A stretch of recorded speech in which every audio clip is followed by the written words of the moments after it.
সেই হযরতে আমিরে মুআবিয়া রাদিয়াল্লাহু তাআলা আনহু যিনি ওহী লিখতেন, ওহী লেখার দায়িত্ব যার কাছে আল্লাহর রাসূল দিয়েছিলেন, তিনি কি সাধারণ কোনো মানুষ নাকি? কারণ কুরআন লেখার দায়িত্ব যার কাছে আল্লাহর রাসূল দিতেছেন, সে তো সাধারণ কোনো সাহাবী ছিলেন না। সেই হযরতে আমিরে মুআবিয়া রাদিয়াল্লাহু তাআলা আনহু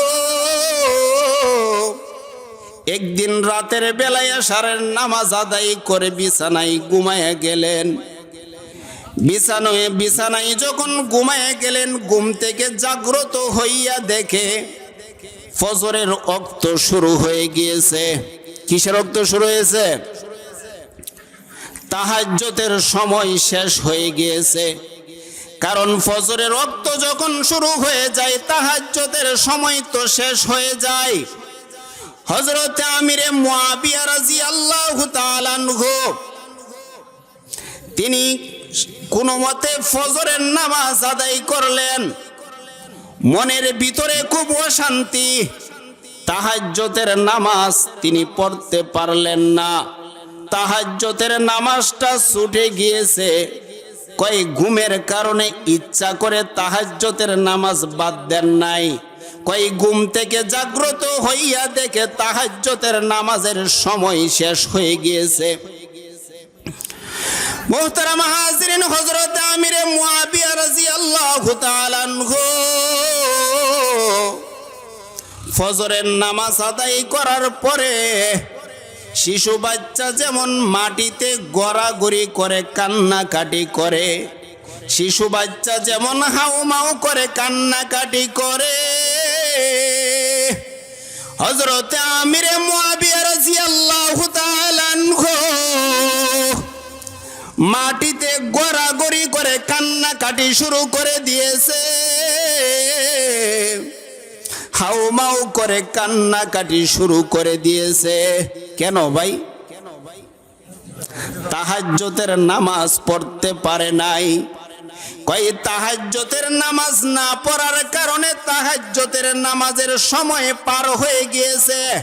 কই তাহাজ্জুদের নামাজ পড়তে পারে নাই। ওই ব্যথায় তিনি মাটিতে গড়াগড়ি করে কান্নাকাটি শুরু করে দিয়েছে।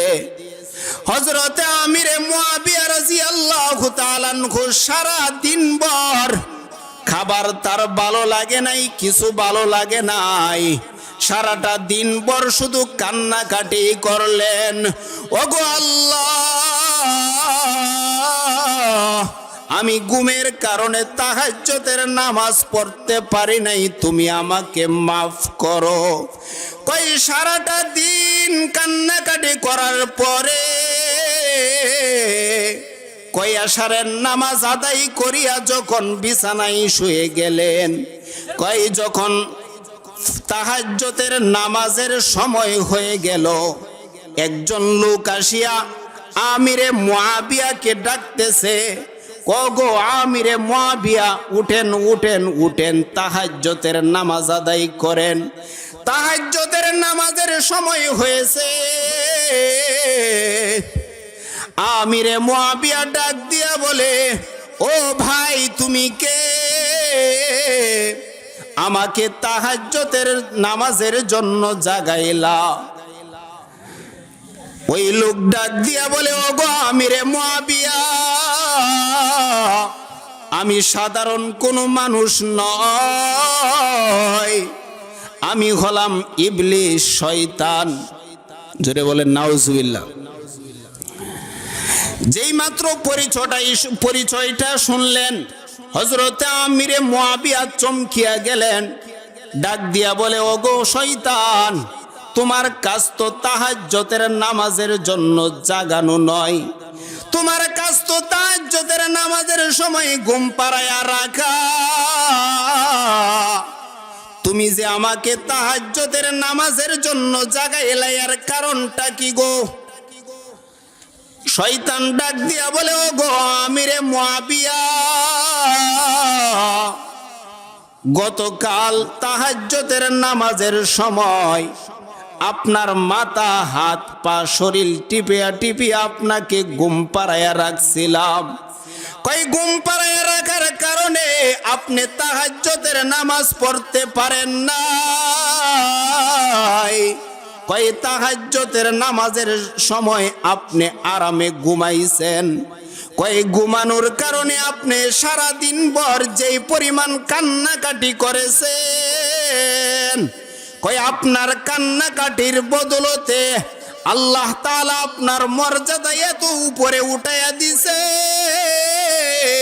কয় এত উপরে উঠাইয়া দিছে, আপনি যদি সারা বছর তাহাজ্জুদের নামাজ আদায় করতেন আপনার মর্যাদা এত উপরে উঠাইতে পারতেন না। সুতরাং আপনি আজকেও যদি তাহাজ্জুদের নামাজ না পড়েন আপনার মর্যাদা আরো দ্বিগুণ বেড়ে যাবে। আমি চাই না আপনার মর্যাদা এত তাড়াতাড়ি উপরে উঠে যাক। আপনি উঠেন, তাহাজ্জুদের নামাজ আদায় করেন, কষ্ট করেন। এই জন্য মোহতারাম হাজিরিন, আপনি আমার চিন্তার বিষয়, আমিরে মুআবিয়াও তো ছিল একজন মানুষ, আমিও তো একজন মানুষ। কই যে আমিরে মুআবিয়া, কই 5 ওয়াক্ত নামাজ তো দূরের কথা, কই তাহাজ্জুদের নামাজ না পড়ার কারণে সারা দিন ভর মুখ দিয়া কোনো খাবার যায় না, কয় সারাটা দিন ভর চোখের মধ্যে পানি, গাল বেয়ে পানির ফোঁটা গড়াইয়া পড়ে। কয় তাহাজ্জুদের নামাজ ছুটিয়া যাওয়ার কারণে মনের ভিতরে কি পরিমাণ ধাক্কা লাগলো রে ভাই।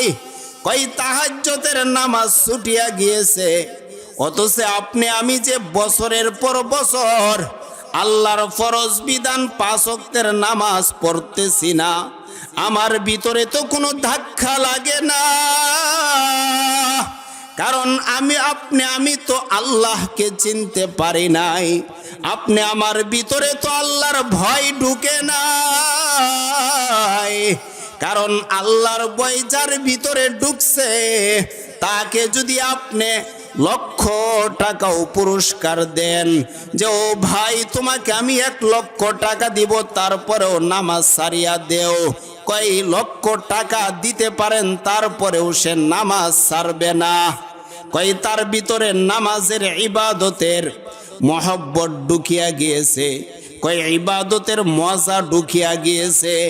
আপনি আমার ইবাদত ভালো লাগে না, কয় গুনাহ করাটা ভালো লাগে, কয় টিভির সামনে, পর্দার সামনে, সিটির সামনে কয় বসিয়া থাকাটা, কয় উলঙ্গ নাচ বেহায়াপনা দেখাটা আমার ভালো লাগে, কয় ওই উলঙ্গ বেহায়াপনা গুনার প্রতি আমার মজা লেগে গেছে, কের মজা আমার দিলের ভিতরে ঢুকিয়া গিয়েছে, কয় যার কারণে আমি গুনাহ করাটাকে পছন্দ করি, কয় ইবাদতের মজা আমার দিলের ভিতরে ঢুকে নাই, যার কারণে ইবাদত আমার কাছে ভালো লাগে না। কই যদিও কোনো মতে মসজিদের মধ্যে ঢুকে, কই নামাজটা শেষ হইতে দেরি হয়, মসজিদ থেকে বাহির হইতে একটা মুহূর্ত দেরি হয় না। কথা বলেন ঠিক কিনা? এই জন্য মোহতারাম হাজিরিন, আপনি আমাকে আল্লাহ তাআলার কাছে দোয়া করতে হবে, ওগো আল্লাহ আপনি আমাকে আমার দিলের ভিতরে ইবাদতের মজা ঢুকাইয়া দেন, গুনাহের প্রতি ঘৃণা জন্মাইয়া দেন। কই গুনাহের প্রতি ঘৃণা যদি আসিয়া যায়, কারণ যেই জিনিসের প্রতি আমার ঘৃণা আসিয়া যাবে সেই জিনিস আমার করতে আর কখনোই ভালো লাগবে না।